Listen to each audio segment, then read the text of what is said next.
Welcome to face master கம்மி ஆரம்பத்தி பார்க்க போகிறோம்னா இரட்டை இலை சின்னம் கிடைக்கிறதுல பார்த்திங்கன்னா ஏகப்பட்ட சிக்கல் இப்போ வர ஆரம்பிச்சிச்சு. தொடர்ந்து பார்த்திங்கன்னா ஓபிஎஸ்க்கு கிடைக்குமா இபிஎஸ்க்கு கிடைக்குமான்ற பட்சத்தில் முடங்கிறதுக்கான வாய்ப்பு அதிகம்ன்ற மாதிரி தான் இப்போ சூழ்நிலை உருவாகிருக்கு. முடங்கிருச்சுன்னா எடப்பாடி பழனிசாமியால் கொங்கு மண்டலத்தில் இருக்கிற ஓட்டும் இரட்டை இலைக்குன்னு சொல்லிட்டு ஓட்டு போடுவாங்களோ அந்த இருக்கிற உழுற ஓட்டும் பார்த்திங்கன்னா உழுவாமல் போயிடுமோன்ற பயம். மிக மோசமான ஒரு தோல்வின்ற மாதிரி அரசியலில் பார்த்திங்கன்னா அவர் சந்திச்சார்னா எடப்பாடி பழனிசாமியிடம் இப்போ 10 தோல்வி பழனிசாமி அந்த மாதிரிலாம் ஓபிஎஸ் அணியை தொடர்ந்து சொல்லிட்டு இருந்தாங்க. விக்கிரவாண்டி இடைத்தேர்தலையும் புறக்கணிச்சிட்டாரு. இப்போ இந்த தேர்தலும் புறக்கணிக்க முடியாது, சந்திச்சு தான் ஆகணும்.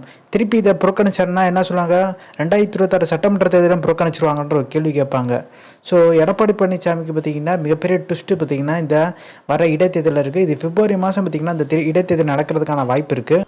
எடப்பாடி பழனிசாமி பார்த்திங்கன்னா அந்த அதிமுகலேருந்து போட்டியிடறதுக்கு யாருமே முன் வரல. முன்னாடி நடந்த இடைத்தேர்தலையும் பார்த்திங்கன்னா எடப்பாடி பழனிசாமி சூஸ் பண்ணியிருந்தார். பட் மிகப்பெரிய ஒரு வித்தியாசத்தில் பார்த்திங்கன்னா அதிமுக தோல்வி அடைஞ்சிச்சு.